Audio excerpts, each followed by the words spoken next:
practice go? I feel like it was one of our better practices as far as energy is concerned. We have to get in the film room and watch it, full on and see what actually happened out there. But I feel like it was a great day. Without harping on what happened over the weekend, was it easy to put that behind you and kind of focus on practice the last couple of days and what's ahead? Definitely not. When you lose by that much of a margin, it hurts you.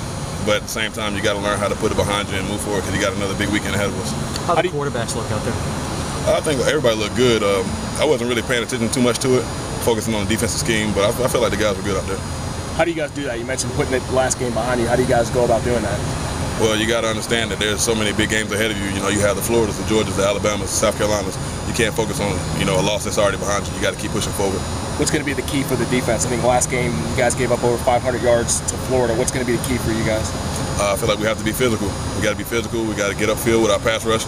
We got to have a better pass rush than we did last week. And I feel like guys just got to know their assignments better than they did. Corey, facing Mariota, how did that help you maybe taking on Driscoll this weekend? What did it prepare you for?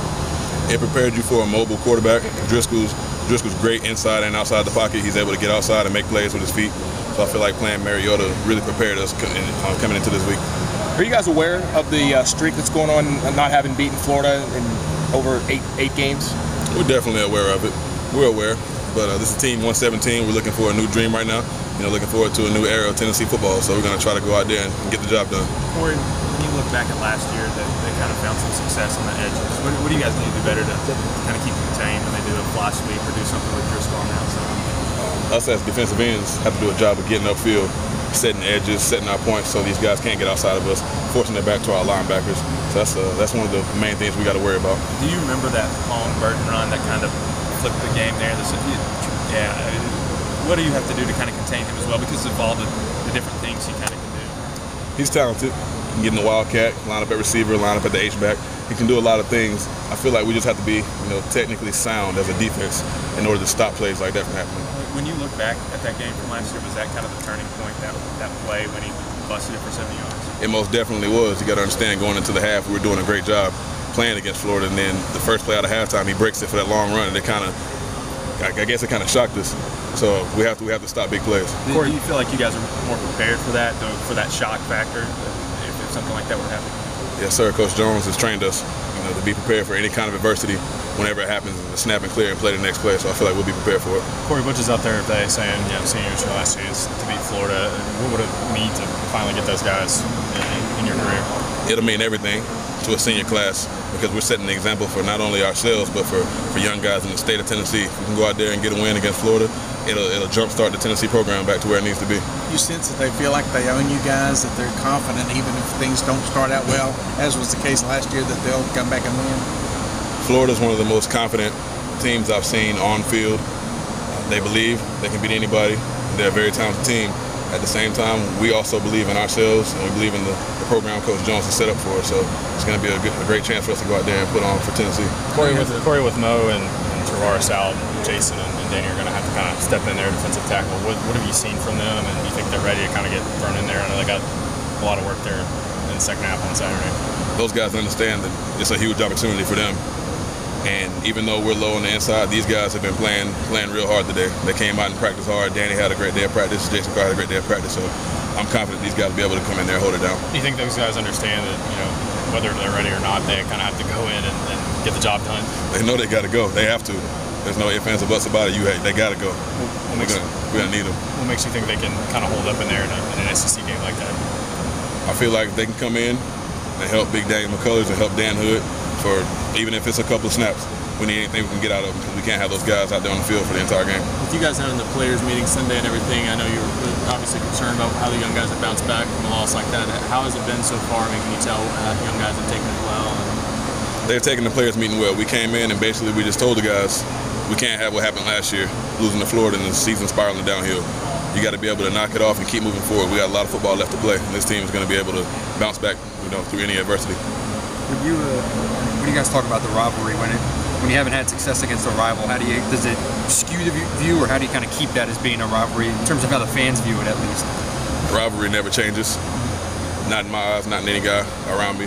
I know the fans, for one, they hate these guys as much as we do. I'm not gonna lie, I have no love for them at all. But I feel like the rivalry is always gonna be exactly what it is, and it's going to be a knockdown, drag-out fight when we head out there on Saturday. And how do you see guys responding to, Butch really plays it up, and he's talking about Florida, playing the music, doing all those things. How does that kind of affect you, if at all, during practice? Does it make it different at all? It prepares you. It prepares you for the atmosphere. You're going to see on Saturday with all the band music and the fans and the Gator Chomp and all that extra stuff that they do out there. But I feel like these guys understand what's at stake here and that we need to play hard. Do you think you guys would be less? How do you view how you guys went into Autzen Stadium, reacted to the crowd, the first road game of the year? How do you think you guys did with that, and then how will that prepare you for this week? Autzen Stadium is one of the most known stadiums in the nation. Same as the Swamp. I feel like we'll be well prepared for that, because when you play in an atmosphere such as Oregon, you come out and play an atmosphere such as Florida, it's not going to be as bad.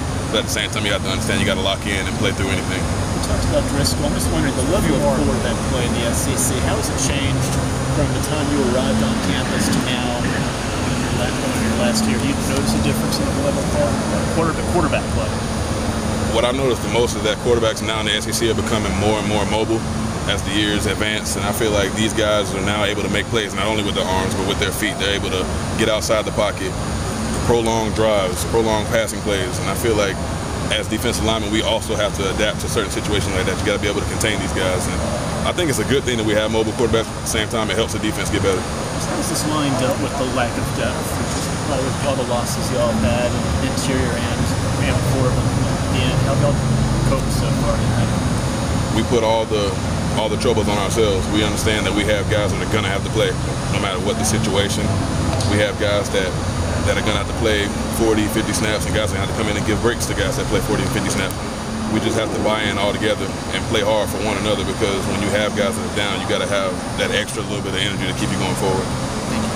You think back to 2004, how old were you the last time Tennessee beat Florida? 2004, 13 or 14. Yeah. Do you remember what you were doing around that period of time? Like, were you still playing football, basketball, playing another sport? Yes, sir. I was playing football and basketball at the time. I was at Florence Chapel Middle School in South Carolina around that time. Yeah. Remember what was going on in the world? It was a long time ago. That's why I'm asking. I remember too much of that. I'm not even gonna lie to you. It was a long time ago. That was a while ago. All right, man. Appreciate it. Thank you. Two totally different types of containment with Mariota last week and Driscoll this week. But those practices working on containment last